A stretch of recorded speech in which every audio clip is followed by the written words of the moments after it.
O que são tributos? Como eles vivem e do que eles se alimentam?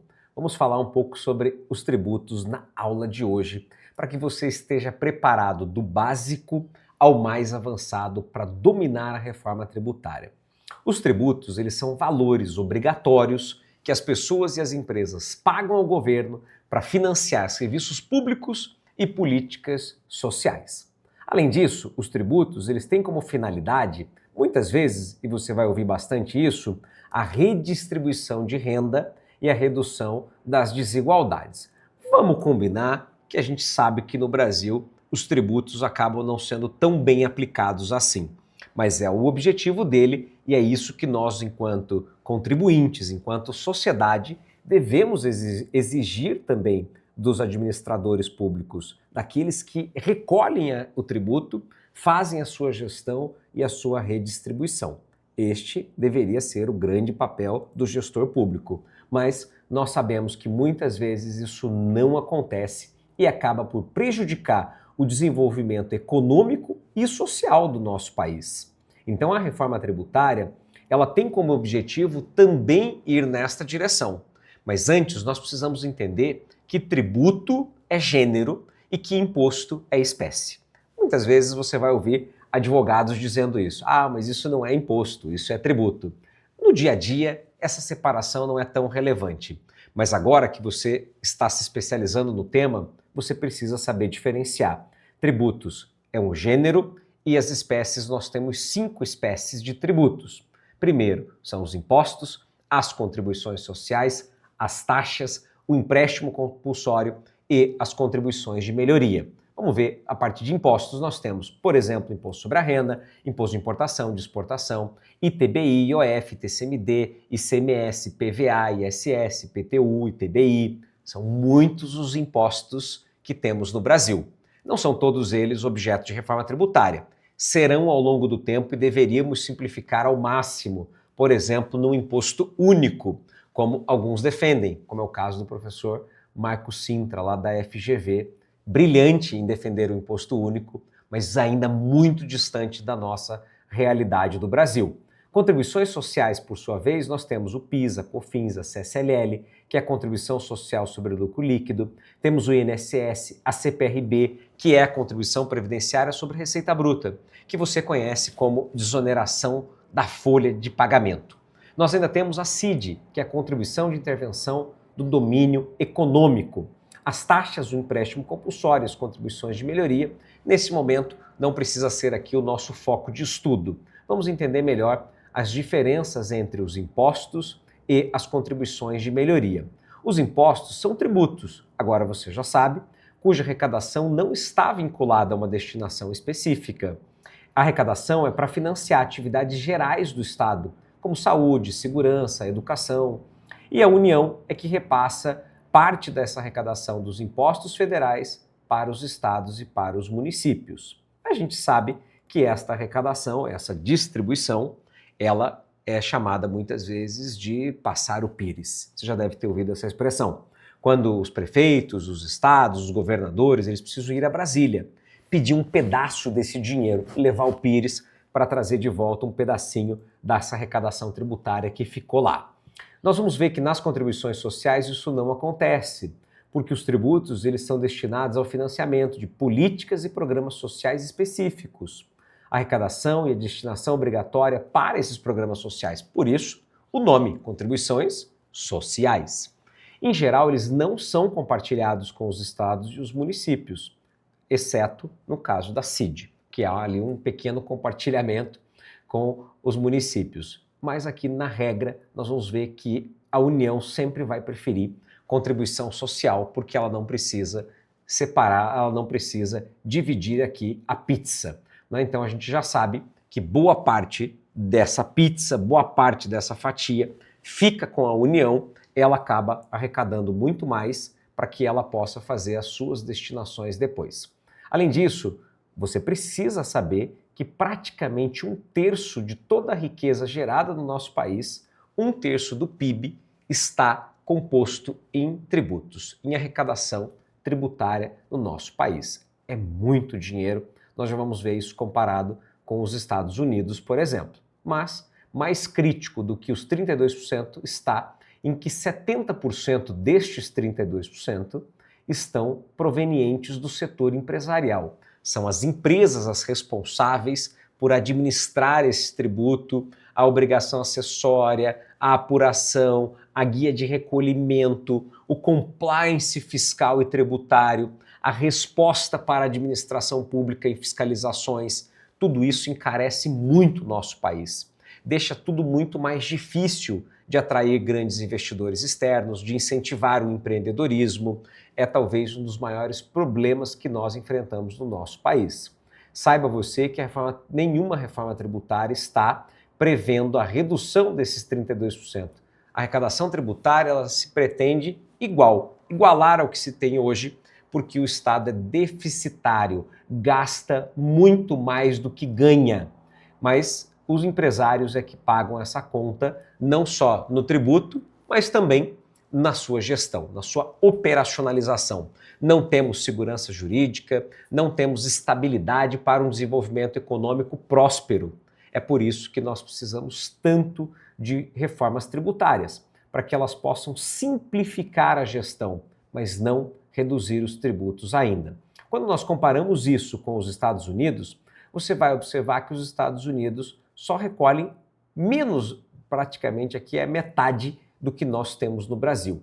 É pouquíssimo, porque os Estados Unidos eles trabalham como premissa deixar mais dinheiro na mão da sociedade. Eles deixam lá os seus dólares disponíveis, né, para que o brasileiro, nesse caso, nós brasileiros aqui não conseguimos, temos que ir lá gastar com menos impostos, não é? Mas o americano não. O americano consegue comprar muito mais com menos dinheiro. Ele tem mais acesso a qualidade de vidas do que nós temos no Brasil, ou do que vários outros países têm também, porque mais dinheiro está disponível para que as próprias pessoas tomem suas decisões de onde investir em saúde privada, de como fazer a sua própria previdência. Isso incentiva mais investimentos, mais gente indo para os Estados Unidos consumir, como nós fazemos, né? Mais gente investe nos Estados Unidos em novos negócios, em desenvolvimento geral. Isso faz com que eles cresçam e possam progredir muito mais do que a gente no Brasil. Infelizmente, esta é a realidade e é uma das questões que nós precisamos mudar com certeza. Mas vamos lá, como é que funciona a estrutura do sistema tributário brasileiro? Nós temos a divisão entre União, Estados e municípios, que você precisa dominar. Tributos que são de competência da União, tributos federais, tributos estaduais e tributos municipais. O Imposto sobre a Renda, né, da pessoa física e da jurídica, administrado pela União, o IPI, que é o Imposto sobre Produtos Industrializados, o PIS e a COFINS, a CSLL, que é a Contribuição Social sobre o Lucro Líquido, o II, que é o Imposto de Importação, o IOF, que é o Imposto sobre Operações Financeiras, e, finalmente, as contribuições previdenciárias, também administradas pela União, como é o caso do INSS e do FGTS.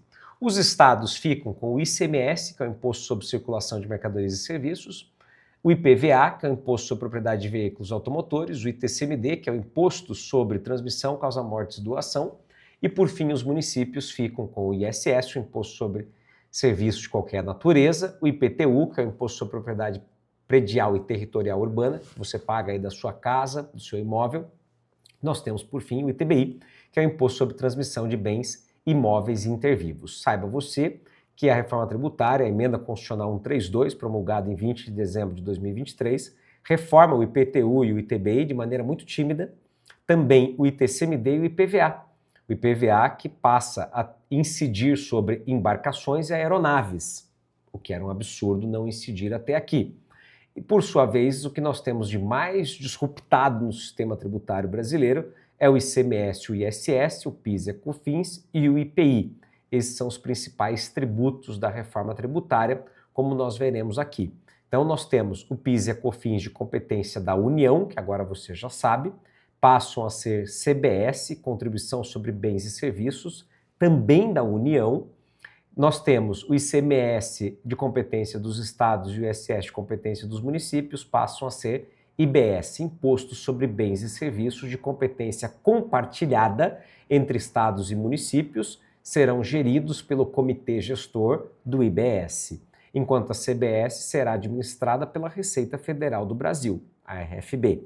Juntos, IBS e CBS formam o IVA dual, que na prática não é bem um IVA assim, não é? Nós temos aqui um IVA tropicalizado, um IVA brasileiro.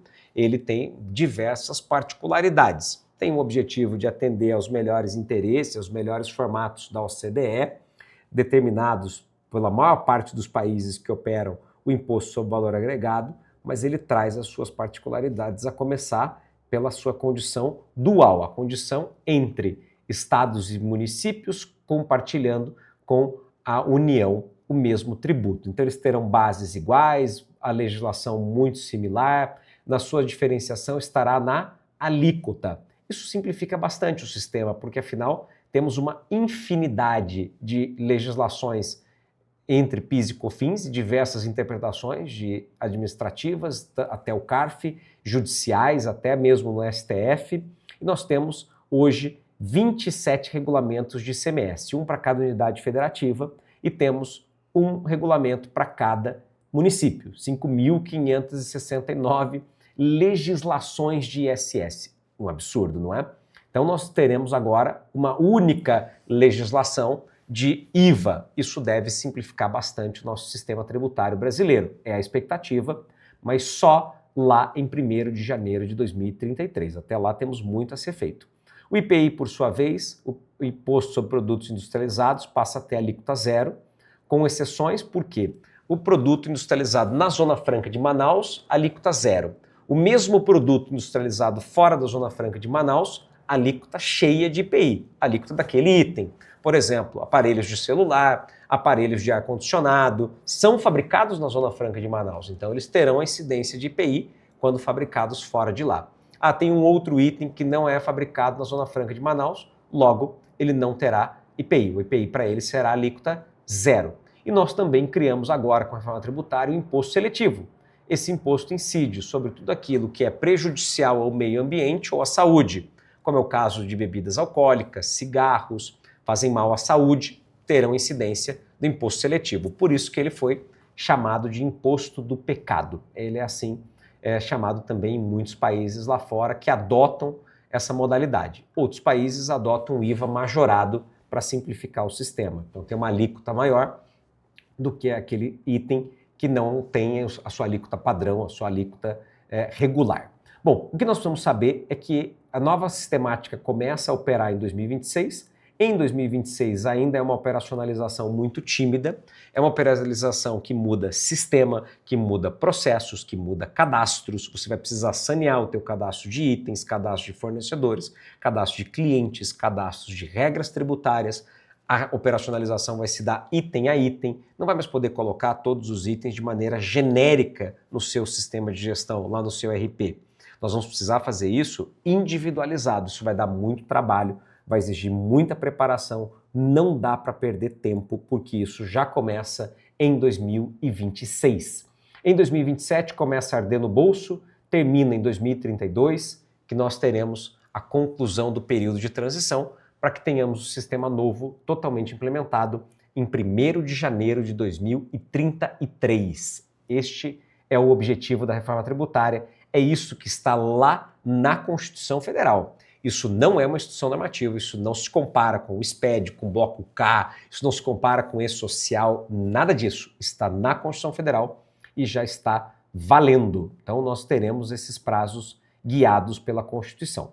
Uma grande mudança no cenário fiscal brasileiro, com impostos e novas regras de apuração, de gestão, de compliance. O impacto ele é generalizado, praticamente todas as empresas serão afetadas, ainda que elas não sejam afetadas no aumento de carga tributária ou na redução da carga tributária, elas serão afetadas no caixa. Capital de giro é um dos maiores impactos que a gente já identificou em inúmeras empresas estudadas. Então, vai precisar de mais dinheiro para pagar antes para o fisco e isso custa também. Tem um custo financeiro relevante com a reforma tributária pela frente.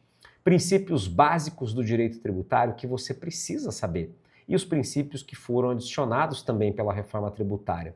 Nós temos o princípio da legalidade, precisa estar previsto numa legislação, o tributo, senão ele não pode ser exigido.